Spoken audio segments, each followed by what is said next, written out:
Vamos lá. Gênesis 1, 26. Você encontrou o texto? O texto diz assim: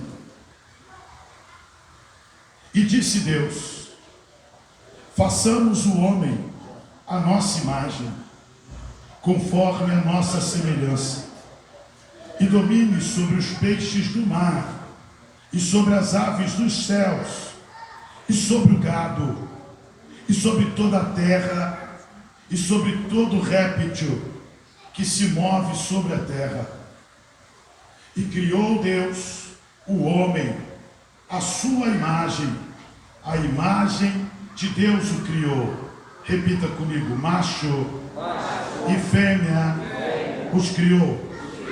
E disse Deus, abençoando o homem: frutificai e multiplicai-vos, e enchei a terra, sujeitai-a e dominai-a, e dominai sobre os peixes do mar, e sobre as aves dos céus, e sobre todo animal que se move sobre a terra.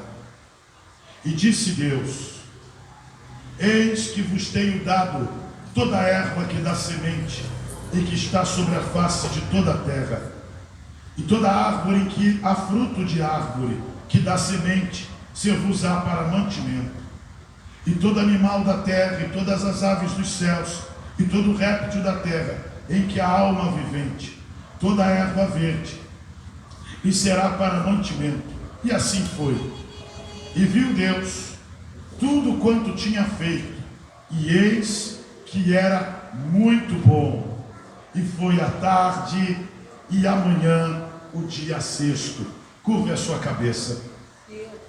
Pai, nós submetemos esta palavra a Ti, porque é a Tua palavra, e submetemos ao Senhor as nossas vidas, porque as nossas vidas a Ti pertencem, e pedimos que o Senhor use a Sua palavra para moldar as nossas vidas, para que sejamos aperfeiçoados segundo a função do ministério que o Senhor tem confiado à igreja, o ministério apostólico, profético, evangelístico, pastoral e de ensino. Porque o Senhor, ó Deus, propôs que por meio destas ferramentas ministeriais o corpo de Cristo fosse aperfeiçoado até que ele alcançasse a estatura de varão perfeito. Então que cada um de nós possamos, como membros do mesmo corpo, sermos nutridos por essa palavra e em unidade possamos crescer para a glória do Teu nome, em fé, em arrependimento, para que possamos andar em santidade e justiça diante do Senhor. Que a Tua imagem, que a Tua semelhança possa, meu Deus, ser restaurada em cada um de nós. Que segundo a Sua palavra, em Hebreus 1:1, que diz que havendo Deus antigamente falado aos pais pelos profetas, nos últimos dias nos falou através de Seu Filho. Que possamos ouvi-lo, meu Senhor.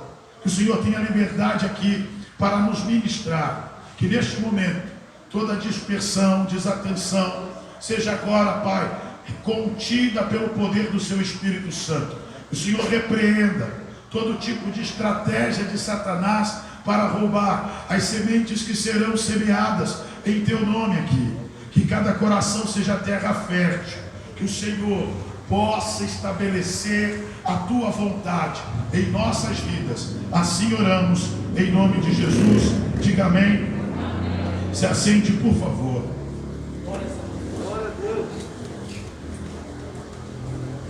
Deus seja louvado. Glória a Deus. O texto que nós acabamos de ler faz parte da estrutura da introdução à Torá.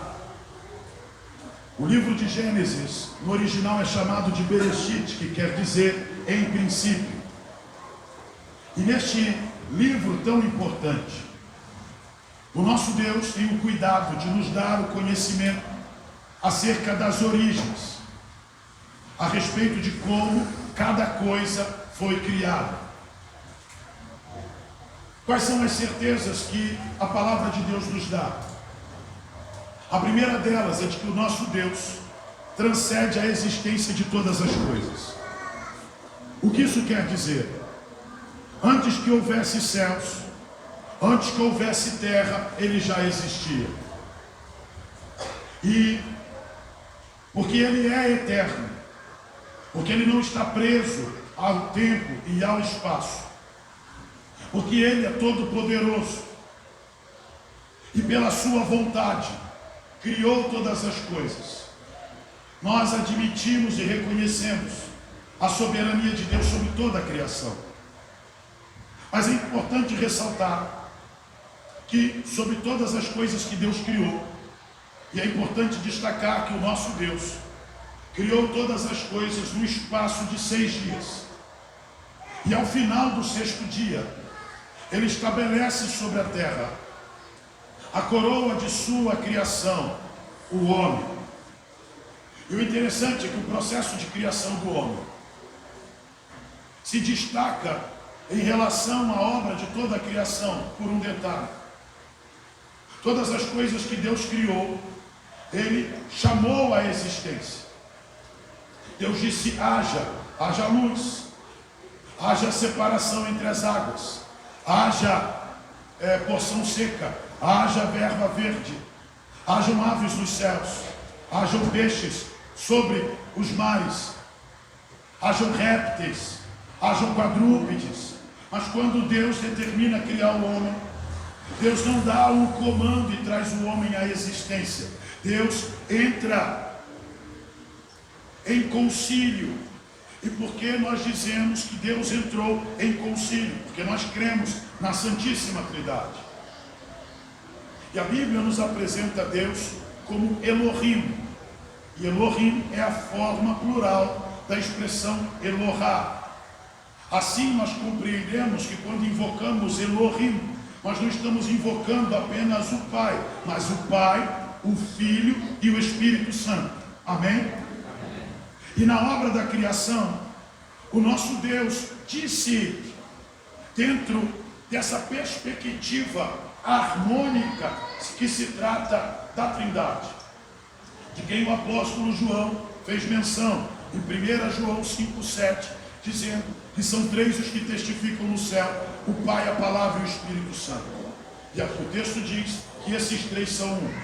A Bíblia nos mostra que Deus, no instante em que criou o homem, disse: façamos o homem segundo a nossa imagem, conforme a nossa semelhança.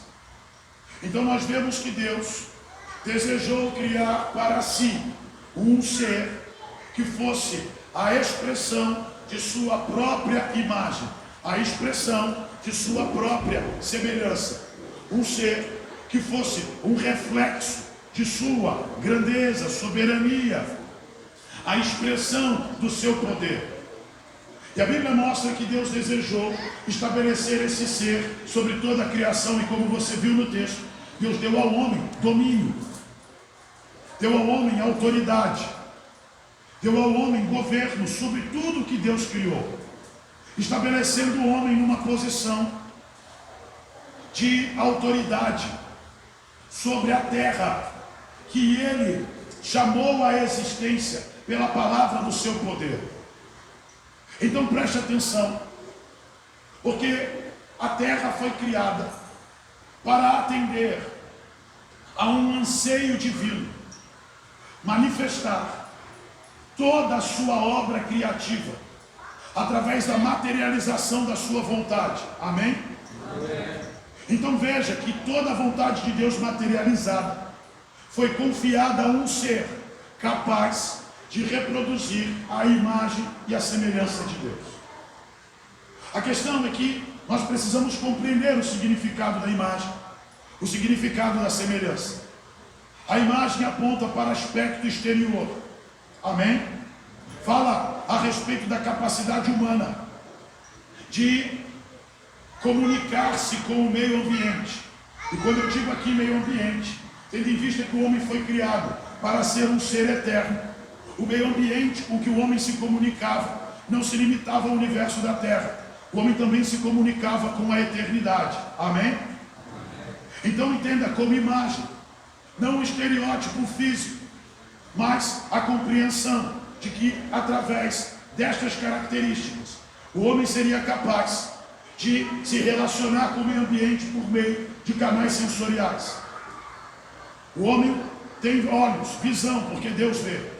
O homem ouve, escuta, porque Deus ouve e escuta. O homem pode tocar, porque Deus pode tocar, o tato. O homem tem olfato. O homem tem paladar, como sendo uma evidência da obra de Deus nele mesmo. Mas veja, que além do aspecto da imagem, o homem carrega a semelhança. E a semelhança dada por Deus ao homem na obra da criação aponta para aspectos interiores. A capacidade de raciocínio, a capacidade de criatividade estão inatas no homem. Os hemisférios direito e esquerdo, o hemisfério espacial e sequencial, que são o lado direito e esquerdo do cérebro, que dão a nós a competência do raciocínio e a competência da criatividade, ok? O aspecto, a capacidade do raciocínio que nos permite, por essa perspectiva, a capacidade de fazer escolhas, de tomar decisões, de pensar, a capacidade da criatividade dada pelo hemisfério sequencial, que nos permite elaborar, imaginar, sonhar. Você está compreendendo? Então veja que nós carregamos essas duas competências, a capacidade do raciocínio e a capacidade da criatividade, e elas são uma evidência da obra de Deus no homem, são evidências de que Deus nos criou como Ele é, amém? Porque a Bíblia nos mostra que Deus criou todas as coisas a partir do nada. A Bíblia diz, Bereshit bara Elohim, ou seja, Deus criou todas as coisas. Em princípio, Deus criou do nada os céus e a terra. Deus trouxe as coisas à existência. Como é que isso se deu? Ele imaginou, por isso trouxe a existência, chamou a existência. E é interessante porque exatamente nesse aspecto o homem se diferencia de toda a obra da criação, porque Deus não deu comandos. Deus entrou em acordo. Ele entrou em concílio e disse: façamos o homem a nossa imagem, conforme a nossa semelhança. E então o texto do Gênesis nos mostra que Deus, num ato criativo, do pó da terra forma o homem. E preste atenção, o homem não se tornou homem porque Deus moldou o barro.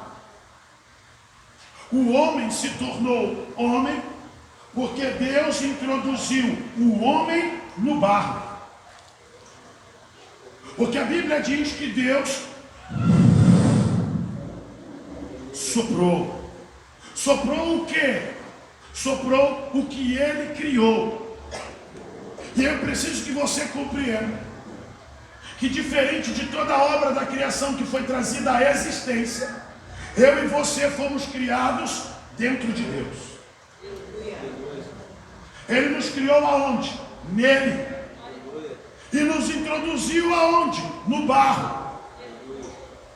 E quando Deus introduziu o homem no barro, o homem se tornou alma vivente. O barro deixou de ser inanimado. Quem está compreendendo isso? E nisso também fica compreendida a assinatura de Deus na nossa criação. Porque o homem também é triuno. Nós também temos uma tricotomia. Uma parte material, o corpo. Uma parte imaterial, a alma e o espírito. A alma e o espírito não são a mesma coisa. Prova disso, o escritor aos Hebreus escreve em Hebreus capítulo 4, verso 12, dizendo que a palavra de Deus é viva e eficaz, dizendo que ela é mais penetrante que qualquer espada de dois fios, e nos diz que ela penetra até a divisão da alma e do espírito, discernindo os pensamentos das intenções do coração. Então você está compreendendo que a parte material do homem se divide em duas partes. a alma e o espírito. A Bíblia nos conta em Eclesiastes que Salomão escreveu que todo homem ou toda alma retorna à sua morada eterna. Mas ele complementa dizendo que o espírito volta para Deus que o deu e o corpo retorna ao pó. Então nós compreendemos que a alma humana é o nosso eu verdadeiro, o nosso psique. É onde nós nos compreendemos. A nossa alma é o que interage com o Criador e interage com a terra. O interessante é que o espírito, de acordo com Salomão, ele retorna para Deus, porque pertence a ele. Amém? Na ação do espírito humano, não o espírito de Deus, não os espíritos caídos, os demônios, mas o espírito que Deus deu ao homem, nós encontramos a competência da vida, a capacidade de existir. É o espírito que faz com que a nossa alma tenha governo sobre o corpo. Você está compreendendo isso? Quando o homem recolhe, quando Deus recolhe o espírito humano, o corpo deixa de ser governado pela alma. Quem está compreendendo isso? Você está compreendendo isso? Mas preste atenção. Originalmente, o homem não foi criado para morrer. O homem foi criado para se relacionar com Deus para todo o sempre. O homem foi criado como um ser eterno. Amém? Na imagem e semelhança de Deus no homem, nós encontramos evidências do DNA de Deus manifestos na capacidade humana de viver em função da vontade de Deus em caráter integral. O que isso quer dizer? Quer dizer que o homem que Deus criou foi o homem capaz de receber de Deus comandos, ensinos, instruções e praticá-las, sem negligenciar a vontade de Deus, o Criador, e sem introduzir o homem em um estado de pecado, de decadência. E isto não significava que o homem havia sido criado para ser um ser manipulável, porque Deus deu ao homem leis orais. Essa lei oral nós chamamos de Torá oral, instruções que Deus deu ao homem. Inclusive, Deus fala a respeito delas quando interage com Abrão em Gênesis. Aliás, com Isaac, em Gênesis, capítulo 26, verso 5. Quando Deus fala, ministra ao coração de Isaac as leis, os preceitos e os estatutos nos quais Abraão, seu pai, havia andado. A questão é que Abraão é um personagem anterior a Moisés, ou seja, ele não tinha lei escrita, mas todas as coisas que Deus lhe falou eram preceitos, estatutos, e por ele andar naquilo que Deus falou, nisto está evidenciada a fé de Abraão em Deus. Isso é referência de que Adão andava em santidade e em justiça, ou seja, ele era reto nos seus caminhos, porque ele ouviu a voz do Senhor, a instrução de Deus, e fazia exatamente o que Deus lhe havia mandado. Mas preste atenção, a evidência de que Deus não manipulava o homem está em um fato. Deus disse ao homem: de todas as árvores do jardim comerás, exceto da árvore do conhecimento do bem e do mal. Essa instrução revela um limite moral.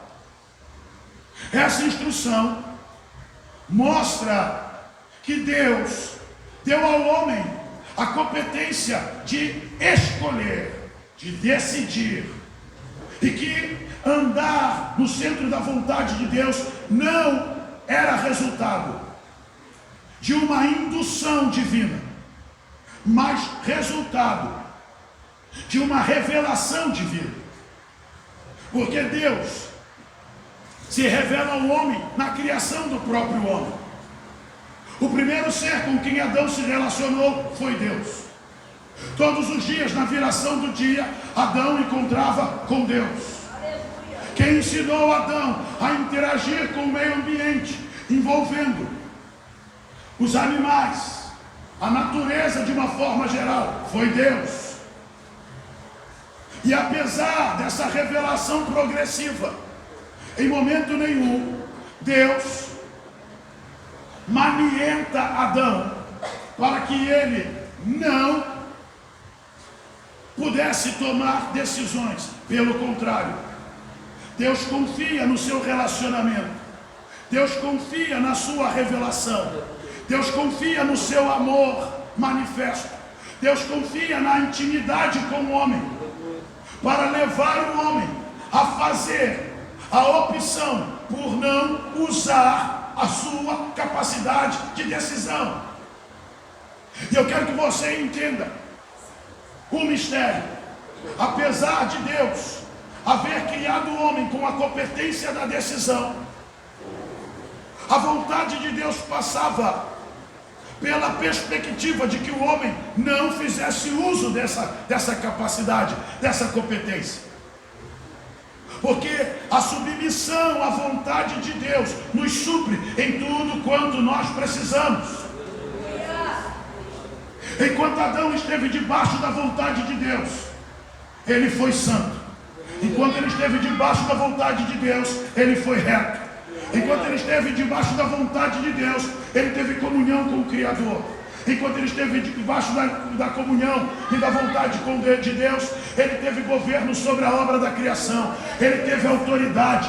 Enquanto ele esteve debaixo da vontade de Deus, ele foi um ser eterno. Ele não era imoral, indecente, ele não sentia vergonha do pecado, porque o homem tinha dignidade, o homem tinha moral, o homem tinha santidade, ele era ingênuo, ele era simples. Mas, preste atenção, como eu e você sabemos, Adão e Eva cederam à tentação, tocaram e comeram do fruto e caíram. Na queda do homem, o que o livro do Gênesis nos revela? Nos revela que o homem foi destituído da glória de Deus. E a destituição da glória, mencionada por Paulo em Romanos 3:23, onde ele diz que todos pecaram e destituídos estão da glória de Deus. Essa destituição é detalhada no Gênesis, mostrando que Deus leva a serpente, a mulher e o homem a um ambiente disciplinado, onde a justiça de Deus emite sentenças disciplinares para a serpente, para a mulher e para o homem. A queda, a destituição da glória, a remoção dos seres, do ser humano, da presença de Deus. Amém, irmãos? Porque a destituição da glória é o ato divino de separar o homem caído, o homem pecador, injusto, o homem desobediente à sua vontade, tirar esse homem de diante de sua face, de diante de sua presença. Você está compreendendo isso? E você sabe que antes de Deus tirar o homem do seu jardim, tirar o homem do Éden e guardar o Éden com uma espada flamejante e com querubins, que são seres celestiais protetores, a Bíblia conta que diante de Deus passou a serpente, e Deus determinou sobre a serpente que eu e você sabemos se tratar de Satanás, representado numa incorporação na animalia mais astuta que havia entre a obra da criação.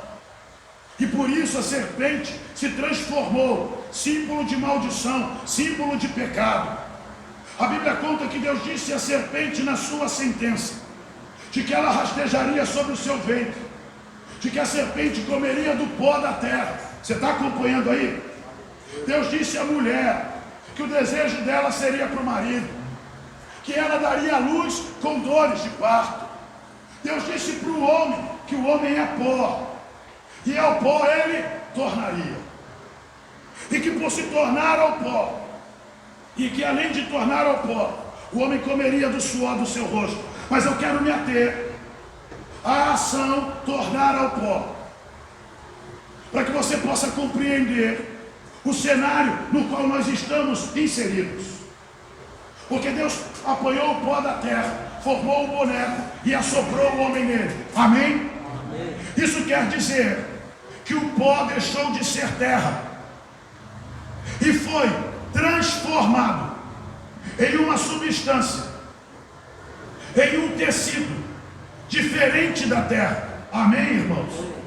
E nesse processo de transformação, este corpo gerado por Deus para o homem, acredite, era um corpo incorruptível.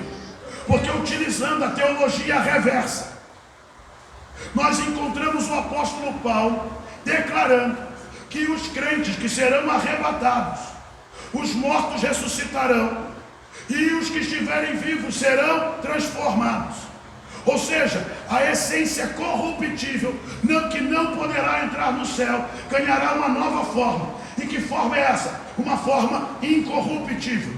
Quando nós olhamos para o Éden e identificamos o homem sendo destituído da glória de Deus, o homem sendo derrubado da sua condição de autoridade sobre a criação, e se cumprindo o que Paulo chama em Romanos 7, de estabelecimento da lei do pecado em nós, nós vemos que o corpo do homem deixou de ser incorruptível, ou seja, sem pecados, para ser um corpo corrompido, contaminado pelo desejo do pecado. Você está compreendendo?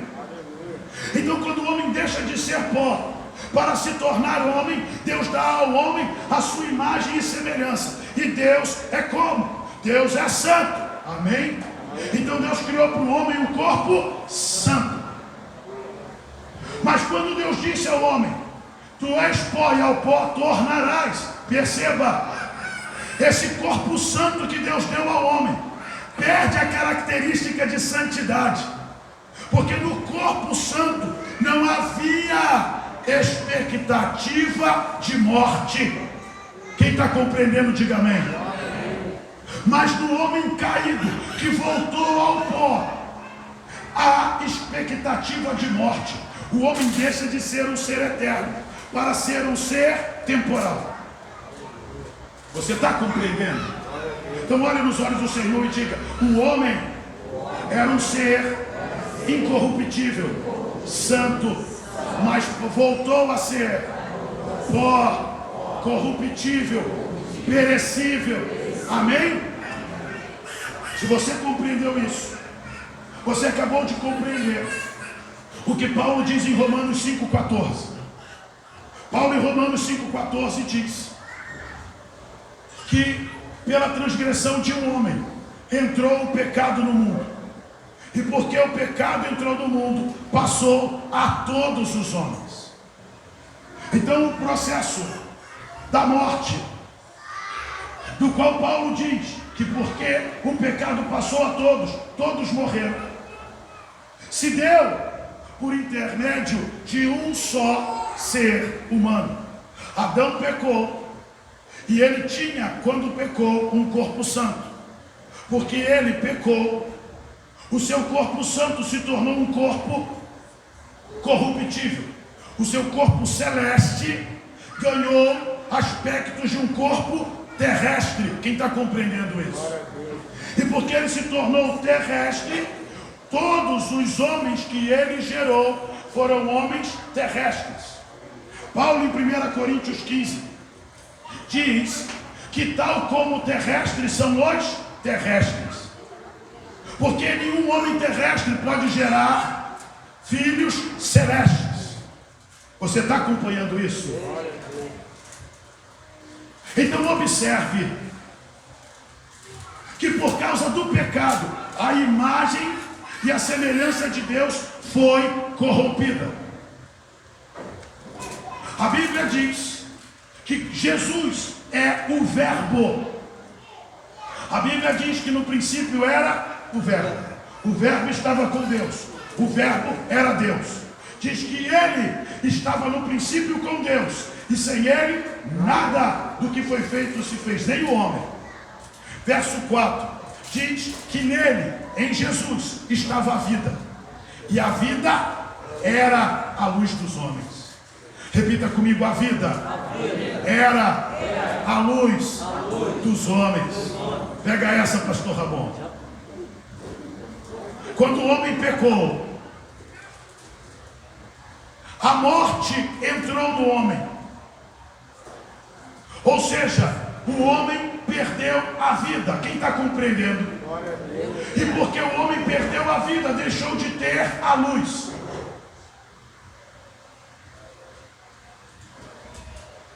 Por isso, a Bíblia descreve o homem sem Deus como sendo um homem em trevas. Quem está compreendendo? Porque a origem da vida e a origem da luz no homem está associada à sua comunhão com o Criador desde o início. A vida era a luz dos homens. Ou seja, o homem que Deus criou foi um homem que tinha Cristo em si mesmo. Era um homem que tinha a palavra dentro dele. E o que o pecado tirou de dentro do homem? O Verbo, a palavra. E porque a palavra foi tirada de dentro do homem pelo pecado. Pastor, apóstolo, como foi que a palavra foi tirada de dentro do homem? É muito simples entender. A palavra foi tirada de dentro do homem por causa da incredulidade. Deus disse: de todas as árvores comerás, menos da árvore do conhecimento do bem e do mal. Quando o homem desobedece esse comando, o que ele revela? Além de desobediência, ele revela incredulidade. Ele duvida que a desobediência o levaria à morte. E você e eu sabemos, porque foi revelado em Hebreus 11:6, que sem fé é impossível agradar a Deus. Ou seja, quando Adão e Eva transgrediram e revelaram incredulidade, a sua incredulidade fez com que a palavra que Deus introduziu neles perdesse o efeito neles. Ou seja, a rebelião do homem é resultado de uma apostasia provocada por uma incredulidade, introduzida por uma heresia comunicada pelo diabo. Então, porque a palavra foi tirada de dentro do homem pela sua incredulidade, o homem deixa de ter a vida. E por deixar de ter a vida, ele passa a um estado de morte. Mas que morte é essa? A morte espiritual. O homem continua andando, falando, o homem continua trabalhando, existindo, mas falta algo nele. E o que falta nele? A palavra. O detalhe: a palavra no homem é luz. A Bíblia diz em 1 João 1:5 que Deus é a luz e nele não há treva nenhuma.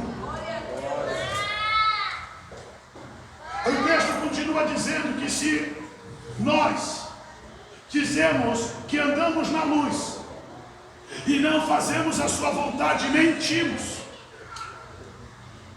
Então entenda que no momento em que Adão deixou de fazer a vontade de Deus, ele deixou de estar andando aonde? Na luz. E quem deixa de andar na luz, deixa de ter vida e passa a ter morte. E foi essa a herança que Adão passou a todos os homens. Ele nos passou um gene sem luz, nos passou um gene de treva, um gene de morte espiritual. O homem continua sendo corpo, alma e espírito, mas o espírito não comunica com Deus, só comunica com a alma. Quem está entendendo isso? É como se você tivesse um computador com um programa de internet sem o sinal de internet. Você clica no navegador, ele abre, mas ele não baixa informações da nuvem. Quem está entendendo isso? Assim é o espírito humano sem Deus. Ele está mortificado. Ele funciona, mas não comunica. Você está compreendendo? Paulo explica que quando nós recebemos a palavra, nós fomos vivificados. Ou seja, o nosso espírito foi conectado a Deus. Então o nosso navegador começa a receber informações. Da onde? Da nuvem. Oh glória! Começa a receber informações do céu. Então preste atenção, porque nós fomos criados para resplandecer, para brilhar, por causa da palavra em nós. Nós fomos criados para ter vida, mas o pecado tirou de nós a palavra, tirou de nós a vida e a luz. Repita comigo. Nele estava a vida, e a vida era a luz dos homens. Diga glória a Deus. Isto era a imagem e semelhança de Deus. Vida e luz. O detalhe é que quando o homem entende que pecou, acontece um fenômeno. Deus veio no jardim do Éden. E a novidade não era a visitação de Deus, porque Deus ia ao Éden todos os dias. Amém? Qual era a novidade? A novidade era que o homem havia descoberto que estava nu. O que havia de diferente no Éden não era a presença de Deus, era o estado humano, o estado do homem. E quando a presença de Deus vem, a Bíblia diz que o homem se esconde. Repita comigo: o homem se esconde de Deus. E Deus pergunta a Adão: Adão, onde estás? E Adão responde a Deus, dizendo: estou escondido atrás da árvore. Por que, Adão? Porque estou nu. O que é a nudez? A nudez é aquilo que é revelado a nós pela ausência da luz. Nudez é o que nos é revelado pela ausência da luz. Eu não sei se você já olhou para uma luz muito intensa.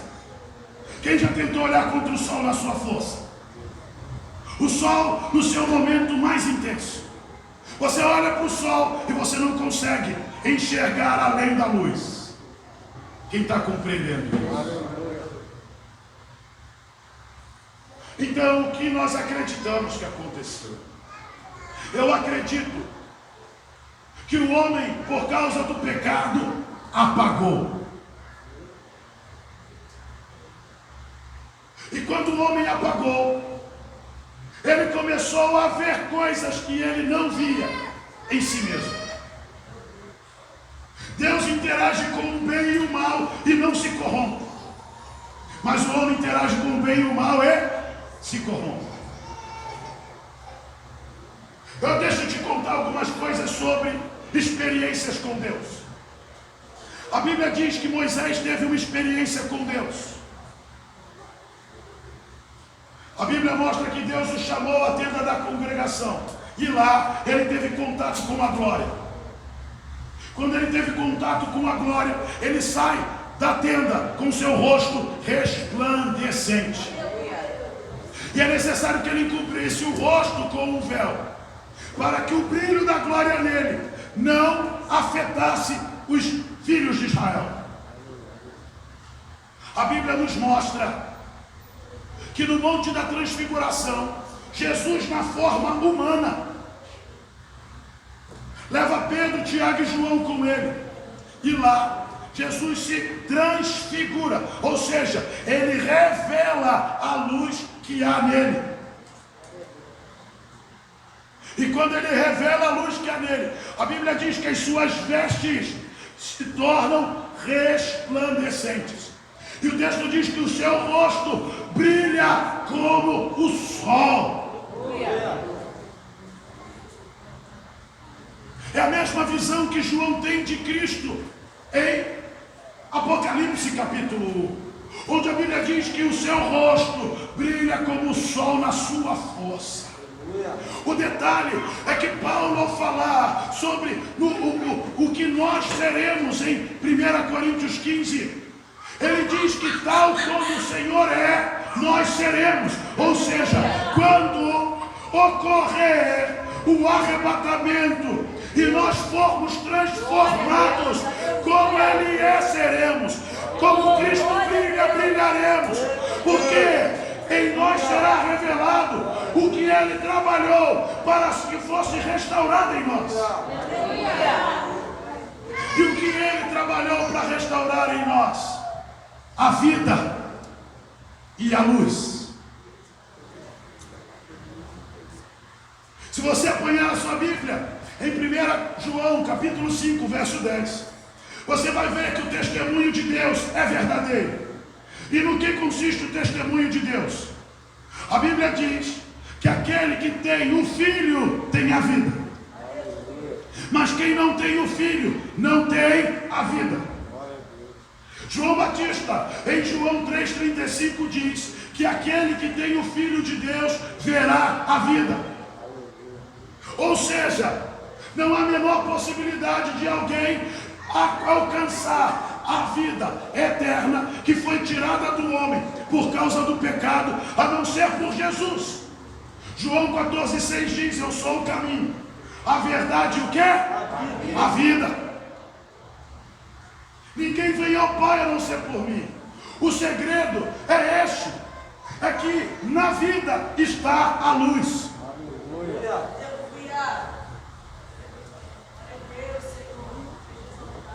Então você está entendendo que a decadência do homem tem relação com o pecado do Éden.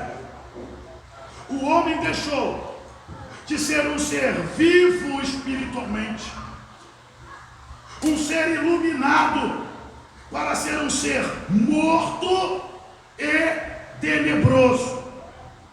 Abra comigo a sua Bíblia em Romanos, capítulo de número 1. Pergunta aí para o seu irmão, seu coração está aquecendo? Romanos capítulo 1.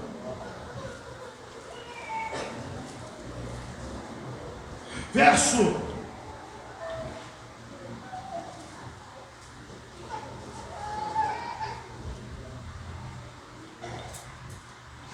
de número 16.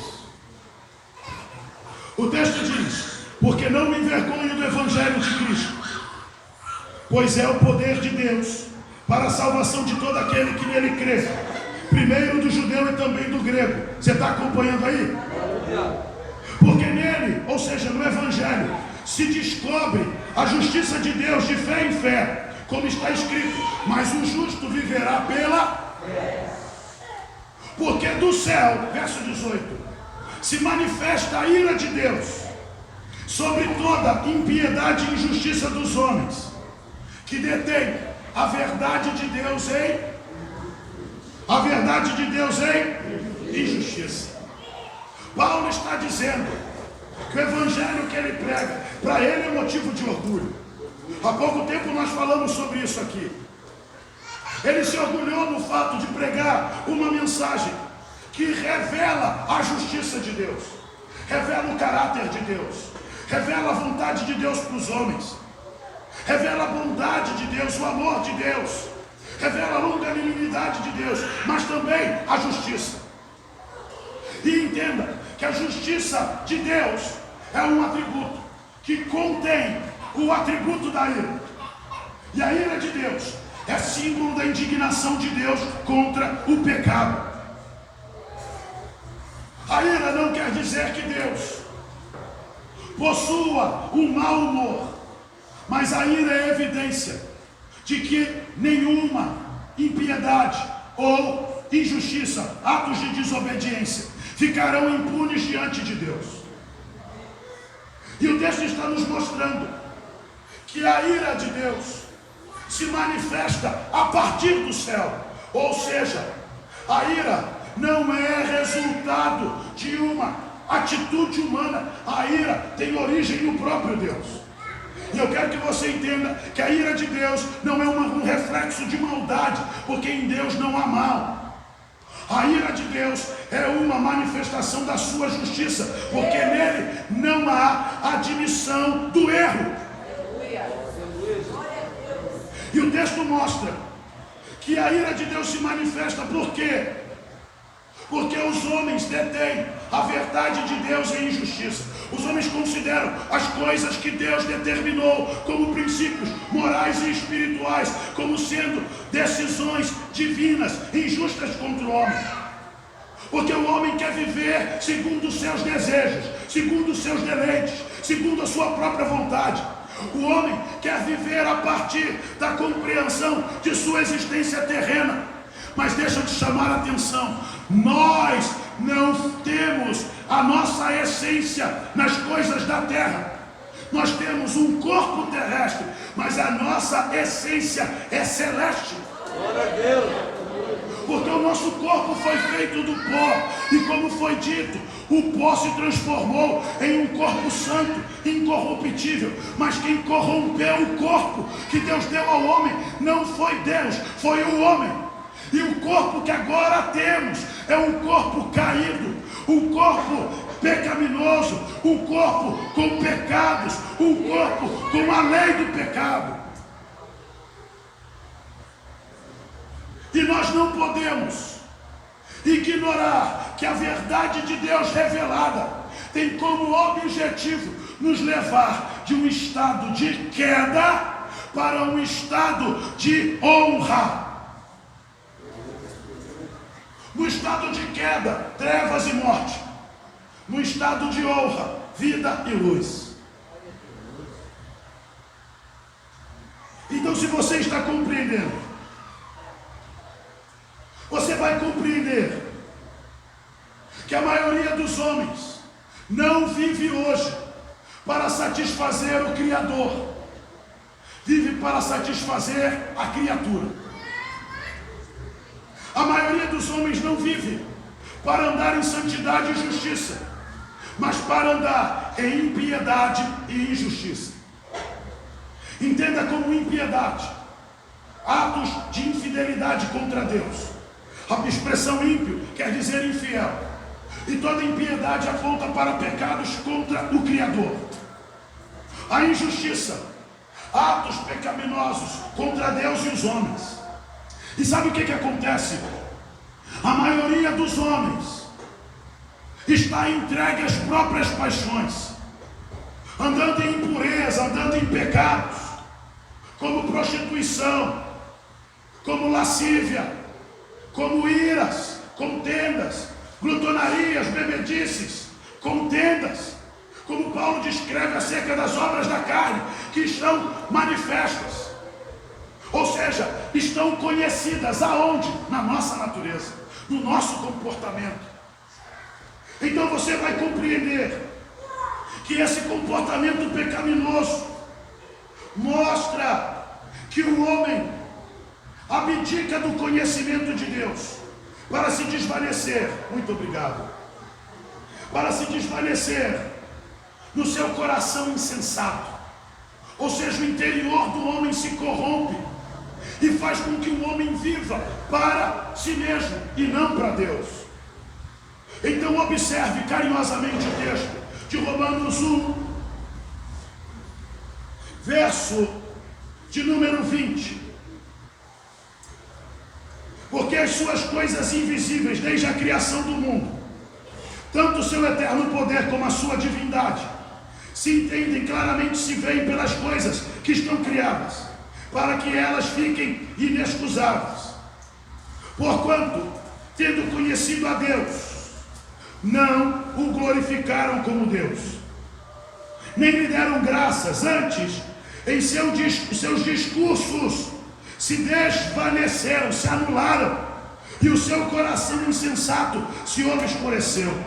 Dizendo-se sábios, tornaram-se loucos, e mudaram a glória do Deus incorruptível, em semelhança da imagem de homem corruptível, e de aves, e de quadrúpedes, e de répteis. Pelo que também Deus os entregou a paixões, entregou a concupiscências do seu coração, a imundícia, para desonrarem o seu corpo entre si, pois mudaram a verdade de Deus em mentira, e honraram e serviram mais a criatura do que ao Criador, que é bendito eternamente. Amém. Veja que Paulo está nos contando que o homem que caiu corrompeu não apenas a imagem, a aparência, não é só a falta de luz, a falta de vida produziu uma morte interior, capaz de fazer com que o homem se anulasse através dos seus discursos. E mesmo o homem querendo parecer sábio, tentando explicar a vida sem Deus, tentando explicar a sua capacidade de realização sem Deus. Estamos falando de filosofias, de ideologias humanas, como o evolucionismo, a autossuficiência humana, que apontam para uma realidade onde tudo existe, mas Deus não, onde o homem é capaz de qualquer coisa, mas não é Deus que o capacita. Essa ideia de sabedoria humana, Paulo chama de loucura. Ele diz que os homens, se dizendo sábios, se tornaram loucos, e por causa dessa loucura, eles transformaram a imagem de Deus, do Deus incorruptível, do Deus santo, do Deus que nos criou em semelhança de homens, de aves e de répteis. Sabe o que isso significa? Isso quer dizer que o homem perdeu a referência de suas origens. Nós deveríamos todos os dias trabalhar para sermos como Ele, porque Ele é a nossa referência, Ele é o nosso exemplo. Jesus disse em Mateus 5,48: sede perfeitos, como é perfeito o vosso Pai que está nos céus. Paulo escreve em Efésios 5,1: sede perfeitos, sede imitadores de Deus, como filhos amados. Em 1 Coríntios 11,1 ele diz: sede meus imitadores, como eu sou de Cristo. Perceba que a proposta de Deus ainda é que nós sejamos como Ele. Deus ainda deseja ser visto em nós.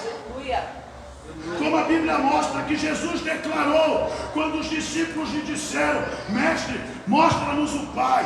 Veja o que Jesus respondeu: quem vê a mim, vê o Pai. Ou seja, Jesus estava dizendo que a imagem do Pai estava refletida nele. Ele tinha vida, ele tinha luz. E é essa vida e essa luz do Pai que Ele quer compartilhar conosco, para que nós passemos da morte para a vida, das trevas para a luz. Diga glória a Deus. Então você vai ver que a imagem de Deus foi mudada pelos homens, do homem.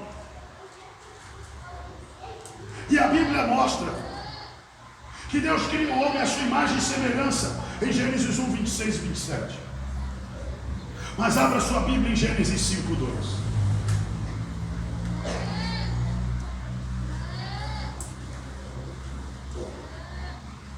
Quem encontrou, diga amém.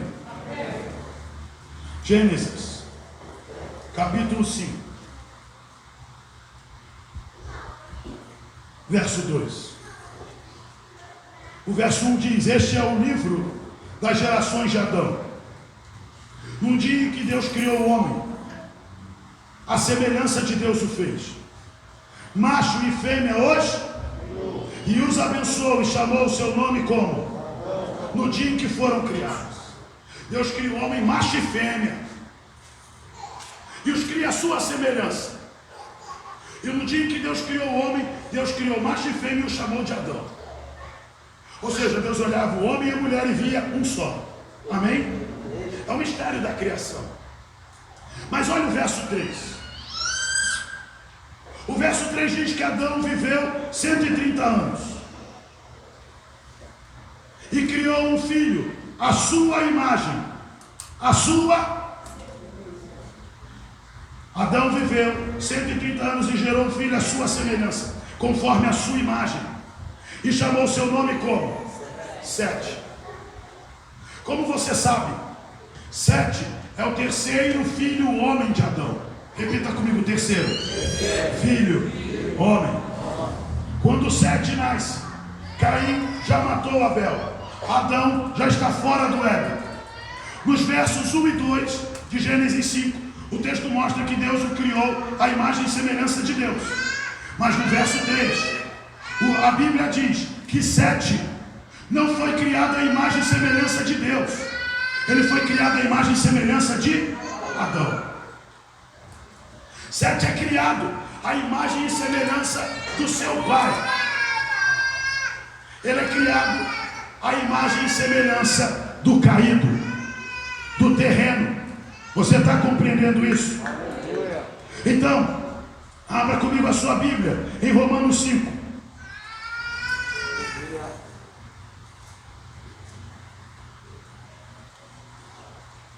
Você encontrou? Diga amém. Verso de número 12.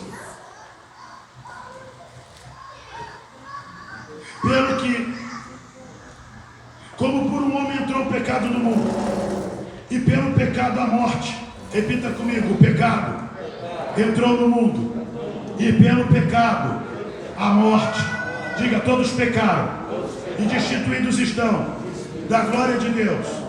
Entenda, destituição da glória é um estado de morte. Amém? Amém? Um pecou, e pelo pecado de um, a morte entrou no mundo. Assim também a morte passou a todos os homens, por isso todos pecaram. Essa é a herança de Adão, a morte. Verso 13. Porque até a lei, o pecado no mundo, estava o pecado no mundo, mas o pecado não era imputado, não havendo lei. No entanto, a morte reinou de Adão até Moisés, até sobre aqueles que não pecaram, a semelhança da transgressão de Adão, o qual é a figura daquele que havia de vir. Perceba que mesmo no período em que não havia lei escrita, a lei de Moisés, os homens pecavam, mas o pecado não podia ser imputado, o homem não podia ser condenado pelo pecado, porque não havia lei. Mas mesmo não havendo lei, o texto diz que todos estavam sendo governados pela morte. Mesmo não havendo lei, a morte imperava. Por quê? Porque com Adão toda a humanidade pecou. Aonde que está a morte? A morte está no gênio humano, no estado humano, na vida humana. Amém? A alma morta, o corpo morto gera almas mortas e corpos mortos. Você está compreendendo isso? Nós somos a imagem e semelhança daquele que nos gerou. E a questão é que quando o homem foi destituído da glória de Deus, preste atenção nisso, quando o homem foi destituído da glória de Deus, o homem deixou de pertencer a Deus. Houve uma quebra de aliança. Quem está entendendo isso? A terra passou a ser habitada por um homem desconectado de Deus. Por isso, a Bíblia diz que o mundo jaz no maligno. A Bíblia nos ensina em Romanos 6:15, que aquele que se submete a alguém, a esse o serve. Quem se submete ao pecado, serve ao pecado. Quem se submete à justiça, obedece à justiça. Quem está entendendo isso? Como o homem pecou, ele se tornou servo do pecado. O detalhe, o pecado serve ao diabo. 1 João 3,8 diz que aquele que comete pecado é do diabo. Aquele que comete pecado é do diabo. Aquele que comete pecado é do diabo. O homem pecou e passou a pertencer ao diabo. Por causa disso, a morte entrou no mundo. Você está entendendo isso? Mas 1 João 3,8 diz que para isso se manifestou o Filho de Deus, para desfazer as obras do diabo, para desfazer as trevas, ou seja, restaurar a luz, para desfazer a morte, ou seja, produzir vida. Você está compreendendo? Quem está compreendendo? Então preste atenção no que nós vamos ler aqui, porque o texto diz que todos pecaram e que a morte reinou. Preste atenção, eu e você vivemos num outro momento da nossa vida, neste mundo tenebroso, pecaminoso, segundo o príncipe das potestades do ar, segundo o espírito que opera nos filhos da desobediência. Quem diz isso é Paulo, em Efésios 2:2. No outro tempo, ou seja, antes de nós conhecermos a Jesus, nós vivemos regidos, governados, escravizados por um espírito que não era o Espírito de Deus, por uma potestade, por um reino que não era o reino de Deus. Que reino era esse? O império das trevas. Diga para o seu irmão: nós no outro tempo vivemos regidos, governados pela potestade do ar, pelo espírito que opera nos filhos da desobediência. Um filho da desobediência não está na vida. Um filho da desobediência não está na luz, porque na luz, onde há vida, não há injustiça, não há impiedade. Você está compreendendo isso? O reino da morte é um reino onde há impiedade e injustiça, a rebelião, a desobediência, a infidelidade. E os nossos corpos estavam servindo com os nossos membros ao espírito da desobediência. Quantas coisas mais você e eu fizemos com os nossos membros? De que maneira usamos os nossos corpos na satisfação do nosso desejo? Quando eu e você idolatrávamos a criatura e cultuávamos a criatura no lugar do Criador. Então preste atenção. Veja o que Paulo nos conta em Colossenses 1:13. Em Colossenses 1:13, a Bíblia nos diz, volte aí por favor, vamos ler a partir do verso 9, para que fique completa a obra. Paulo em Colossenses 1:9 diz: por essa razão nós também, desde o dia em que ouvimos, não cessamos de dar graça por vós e de pedir que sejais cheios do conhecimento da sua vontade, em toda sabedoria e inteligência espiritual. Veja que Paulo orava pelos colossenses, pedindo a Deus que eles fossem cheios de conhecimento e da vontade de Deus em toda a sabedoria. Diga para o seu irmão: nós precisamos ser cheios do conhecimento de Deus e da vontade de Deus em sabedoria. Salomão escreveu que o princípio da sabedoria é o temor do Senhor. Um homem que não teme a Deus não pode alcançar conhecimento, porque foi exatamente aí que Adão pecou, na falta de temor. Ele duvidou das consequências do seu pecado. Mas enfim, siga lendo comigo. Verso 10: para que possais estar dignamente diante do Senhor, agradando-lhe em tudo, frutificando, repita comigo, em toda boa obra, e crescendo no conhecimento de Deus, corroborados em toda fortaleza, segundo a força da sua glória, em toda paciência e longanimidade com gozo, dando graças ao Pai, que nos fez idôneos, repita comigo, idôneos, irrepreensíveis. Ele nos fez irrepreensíveis para participar da herança dos santos na luz. Perceba que não há como participar da herança dos santos andando nas trevas. Não há como participar da promessa de salvação andando em iniquidade. Não há como ter comunhão com Deus se não estivermos nele.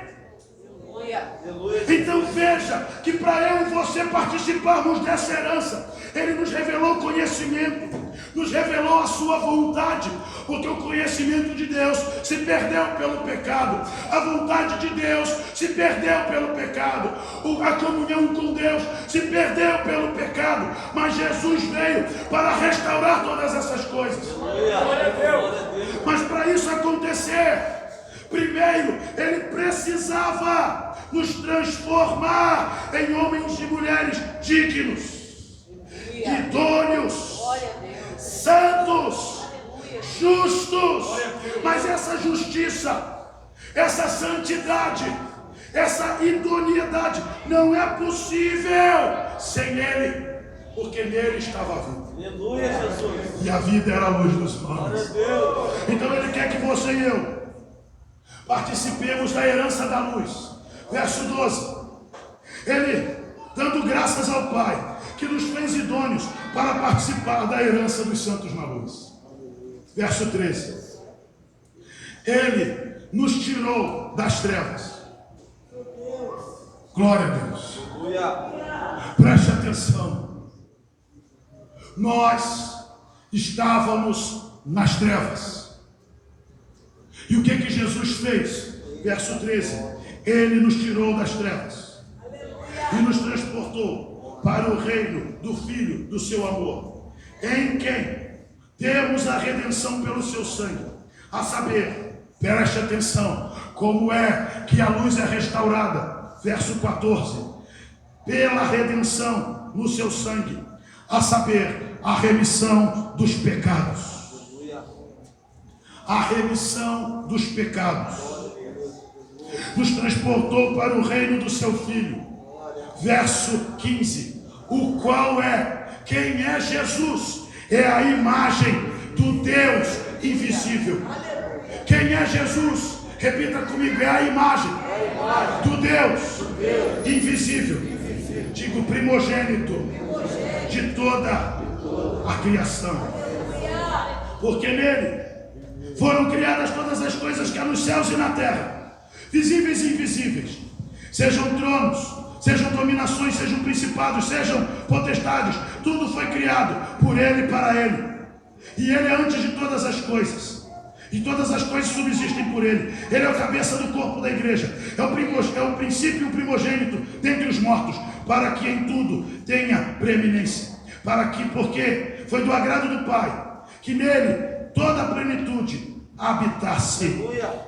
E que havendo por ele feito a paz pelo sangue da cruz, por meio dele, repita comigo, reconciliar-se consigo mesmo todas as coisas, tanto as que estão na terra, quanto as que estão no céu.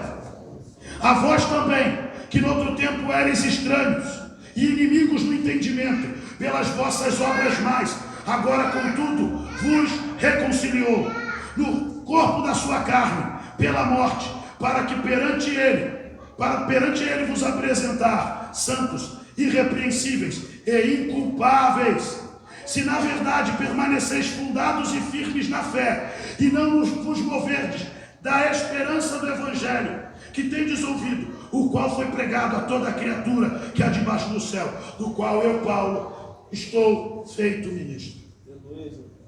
Perceba que a obra de Cristo na cruz tem como objetivo nos purificar do nosso pecado. Para quê? Para nos tornar participantes da herança da luz.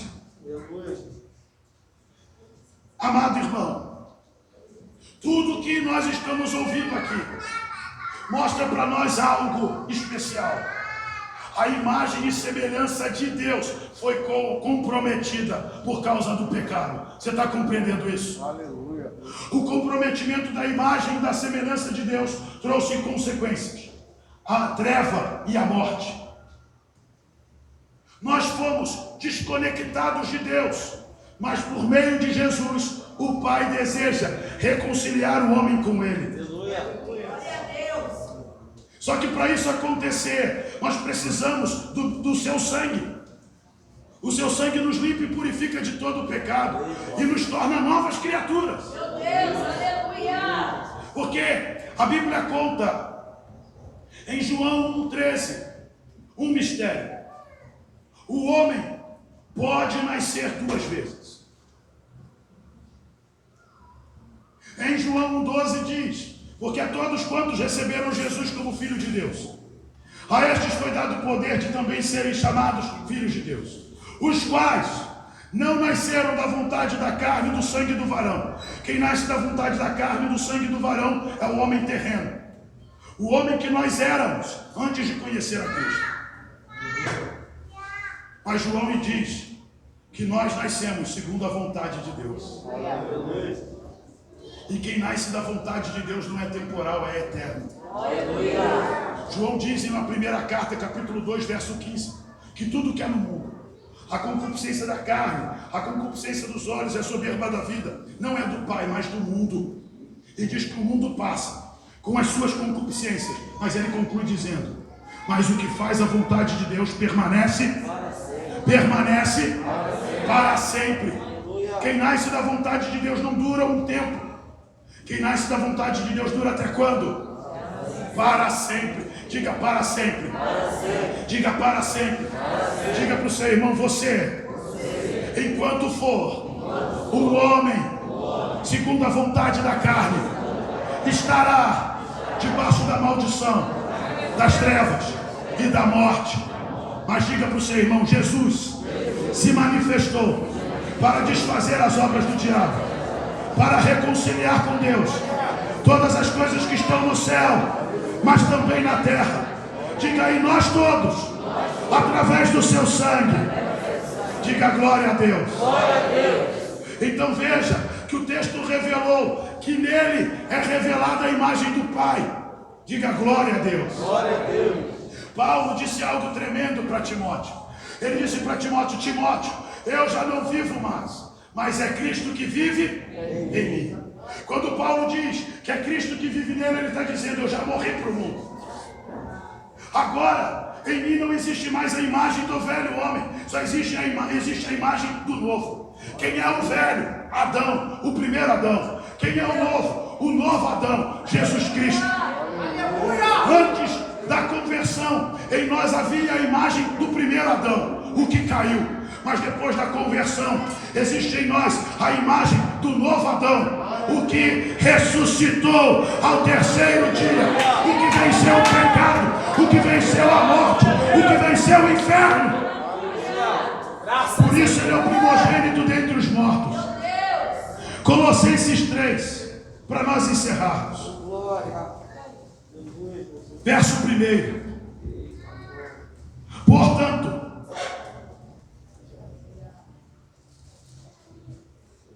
se já ressuscitastes com Cristo, buscai as coisas que são de cima. Repita comigo: buscai as coisas que estão de cima. Como pode alguém que nasceu de novo viver em virtude das coisas que são de baixo? Viver em virtude das coisas que são do mundo. Veja o que Tiago escreve em Tiago 4:4. Ele diz aos crentes: adúlteros, adúlteras, não sabeis vós que o amor do mundo constitui-se em inimizade contra Deus? Como você que conheceu a Cristo, que depois de ter servido ao espírito da desobediência, depois de haver oferecido os seus membros para o pecado, depois de ter andado em trevas e em morte, como você pode se dedicar ao mundo, às práticas infrutuosas das trevas? Como pode? Você ainda não entendeu que a prática em comunhão com o mundo constitui-se em inimizade contra Deus? É adultério espiritual, é infidelidade, é impiedade. Por isso Paulo escreve aos Colossenses e diz: se já ressuscitastes com Cristo.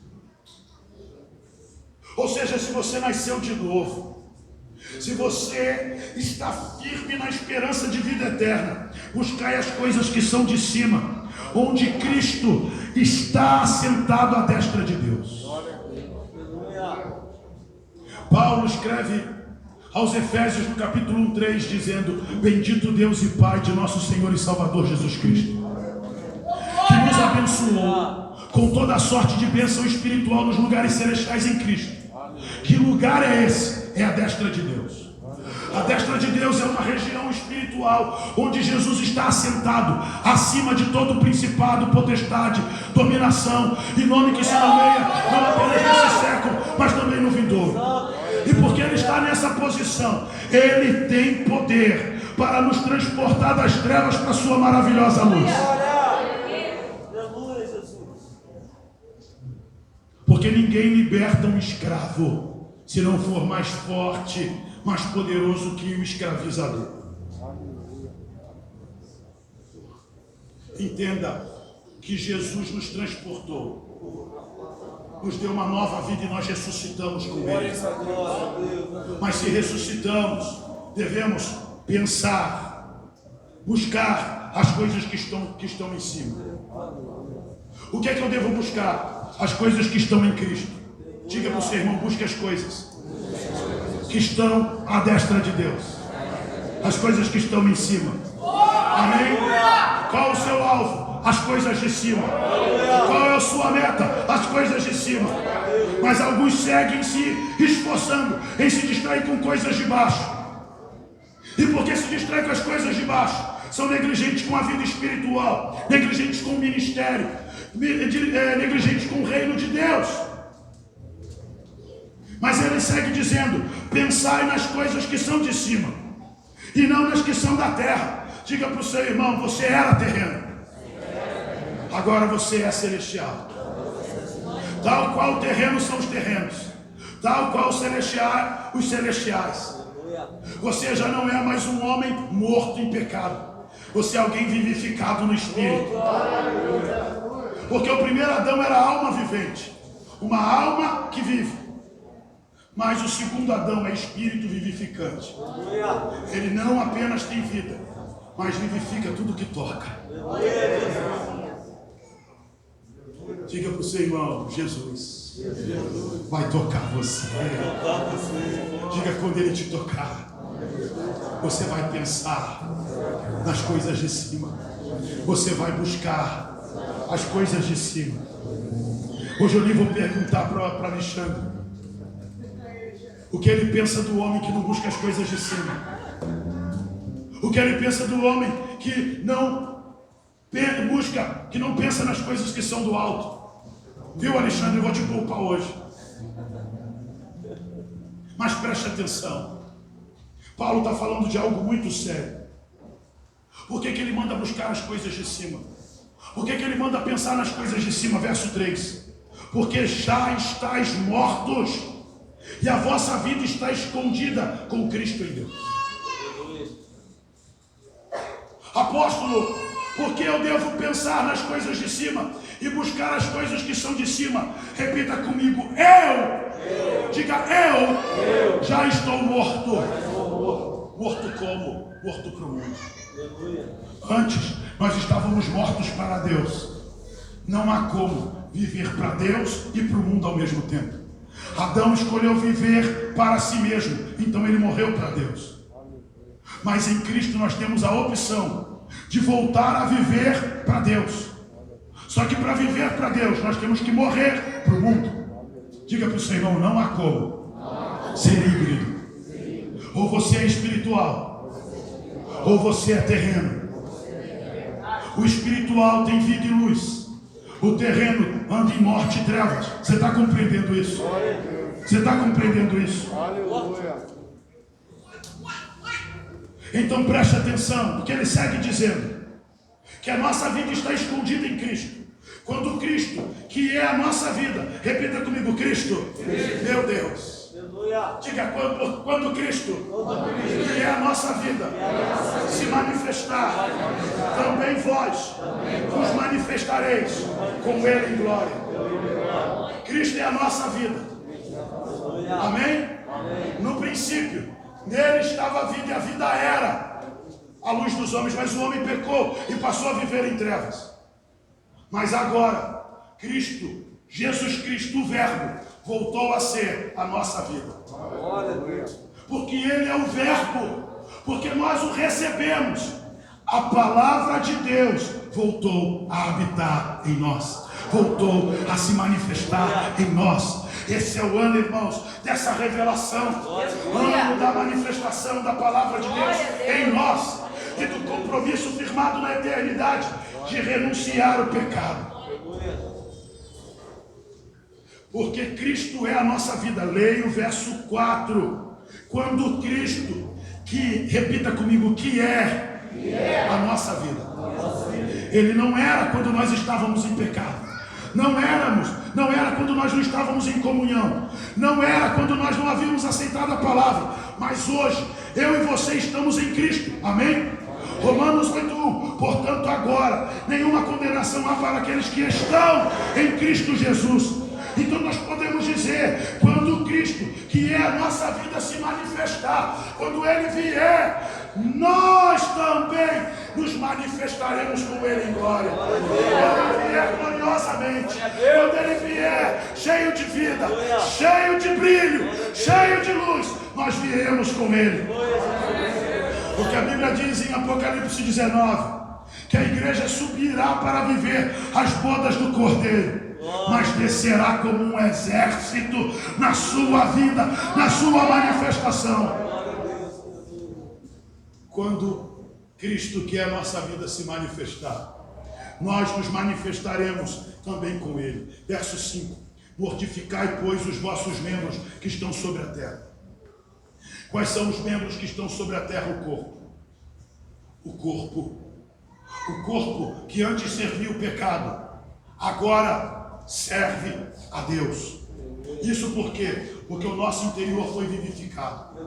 Então nós que ressuscitamos com Cristo, não permitimos mais que o nosso corpo produza pecado na terra.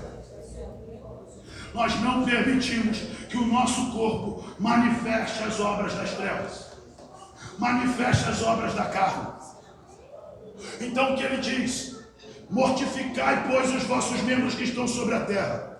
A prostituição, a impureza, o apetite desordenado, a vil concupiscência e a avareza, que é a idolatria, pelas quais coisas vem a ira de Deus sobre os filhos da desobediência, nas quais também em outro tempo andastes, quando vivias nelas, mas agora despojai-vos também de tudo. Despojar do que? Da ira, da cólera, da malícia, da maledicência, das palavras torpes da boca. Não mintam uns aos outros, porque já vos despistes do velho homem com seus feitos. Não há mais lugar para a velha criatura em nós. Verso 10. E vos vestistes do novo, que se renova para conhecimento, segundo a imagem daquele que o criou.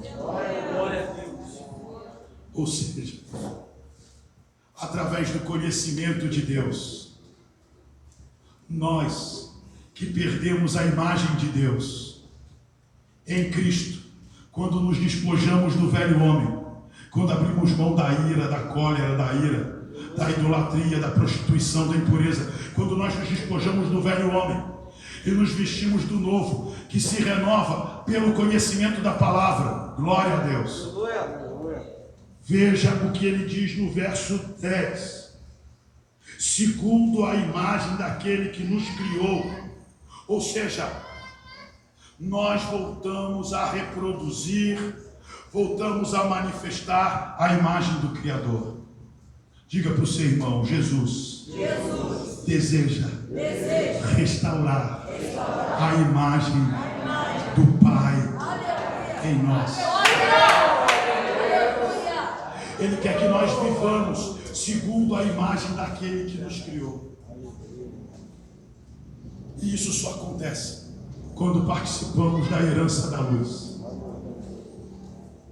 Mas para participar da herança, É necessário se despojar do velho homem. Não dá para participar da herança andando em pecado, andando em trevas. Pedro escreve em 1 Pedro 2,9, dizendo que nós somos geração eleita, sacerdócio real, nação santa, povo de propriedade exclusiva, para anunciar as virtudes daquele que nos chamou das trevas, da morte, para a sua maravilhosa luz. Adão descobriu a sua nudez porque ele apagou. Sabe o que Jesus quer fazer hoje? Ele quer te acender.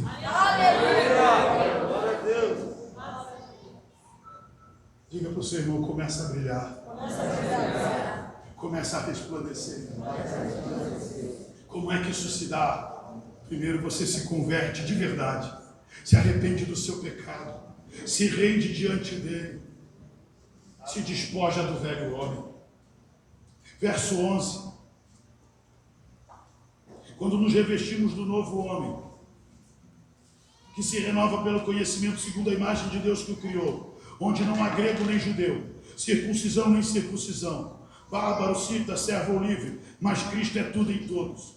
Revestivos, pois, como eleitos de Deus, santos e amados, de entranhas de misericórdia, de benignidade, de humildade, mansidão e longanimidade, suportando-vos uns aos outros e perdoando-vos uns aos outros, se algum tiver queixa contra o outro, assim Cristo vos perdoou, assim fazei vós também. E sobretudo isto, revestivos da caridade, que é o vínculo da perfeição. Você nasceu de novo. Então você vai perdoar como Cristo te perdoou. Aleluia! Você vai se reconciliar com Deus hoje. Você não pode andar mais segundo a imagem de Adão. Diga, eu preciso da imagem de Cristo. E eu quero que você ouça isso com atenção. Todo o esforço de Cristo em fazer com que nós tenhamos a imagem dele. Todo o esforço de Cristo em fazer de nós novas criaturas tem relação com a vontade de Deus em nos livrar da sua ira. Preste atenção, o dia da ira de Deus é compreendida como a grande tribulação. Na grande tribulação, a indignação de Deus contra o pecado vai ser derramada sobre a terra. Os homens conhecerão que o Deus amoroso também é fogo que consome. Deus. E preste atenção, o pecado, de acordo com Paulo, paga um salário, remunera. O salário do pecado é a morte. Foi o que Adão ganhou, porque pecou contra Deus. Morte. E você sabe que a morte colocou o homem em trevas. E que Jesus veio para transportar o homem das trevas para a luz. Pois bem, essa morte, de acordo com o apóstolo João, em Apocalipse 26, levará o homem a sofrer o dano da segunda morte. O que é a segunda morte? É a morte eterna. É o juízo de Deus manifesto sobre todo o pecador. A única maneira de ser livre da morte é por intermédio de Jesus Cristo. Agora observe. A morte eterna produz o inferno eterno. Um lago de fogo e enxofre eterno. E o homem que for condenado nesta segunda instância, que é a instância da segunda morte, não terá escapatória. Mas o pior do inferno não é o inferno. O pior do lago de fogo e enxofre não é o lago de fogo e enxofre. O pior do lago de fogo e do inferno não é a presença do diabo, do anticristo e do falso profeta. O pior do inferno é ser alvo da ira de Deus. Eu quero que você saiba que Deus não quer te livrar do diabo, do inferno ou do lago de fogo, embora a salvação te dê e dê a mim esses benefícios, amém? Deus quer nos livrar da ira dele. Deus quer que você o aceite em amor, mas quem o recusar em amor, o sofrerá em ira.